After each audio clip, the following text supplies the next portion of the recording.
जिस CNC router के tool को हम लोग डिस्कस कर रहे हैं, इस टूल का नाम है 3फ्लूट टीसीटी। इससे पहले हम लोग टीसीटी को डिस्कस किए थे, वो डबल फ्लूट का था और ये 3फ्लूट का है। 3फ्लूट का मतलब हुआ इसका जो मुंह है वो 3 है, 1, 2 और 1, 3। इसके साइज़, सैंक और इसके यूज़ के बारे में आज हम डिस्कस करेंगे।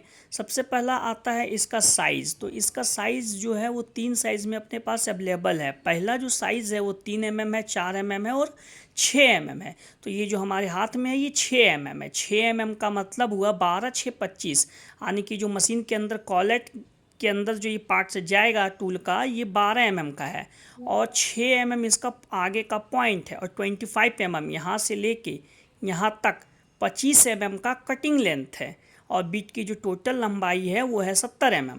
अब इसका यूज़ का हम बात करते हैं तो इसका यूज़ में बहुत ज़्यादा हार्ड मटेरियल, जैसे बहुत टाइट वाला लकड़ी है उसको इंग्रेविंग करना है, उसको कटिंग करना है, HDMR सीट है उसको इंग्रेविंग करना है, उसको कटिंग करना है, और या तो HPL सीट है, SDF सीट है, जो बहुत ज़्यादा लोहे की तरह हार्ड सीट होता है, उसको कटिंग और इंग्रेविंग करने में इसका यूज़ किया जाता है। ये आपका 12 mm हो गया सेंक में और 6 mm हो गया पॉइंट में, यानी कि ये हुआ 6 mm। इसी तरह से दूसरा टूल को हम डिस्कस करेंगे तो ये हुआ 4 mm। 4 mm आगे का है, कटिंग लेंथ आपका 20 mm है और टोटल जो लेंथ है वो 65 mm है और इसका जो सेंक है जो बीट के मशीन के अंदर जाएगा वो 8 mm है। इसी तरह से 8 mm हो, 4 mm हो गया और इसी तरह से 3 mm हो गया। ये 3 साइज़ अपने पास उपलब्ध है। दिए गए नंबर पे आप कांटेक्ट करके इसका और डिटेल आप ले सकते हैं।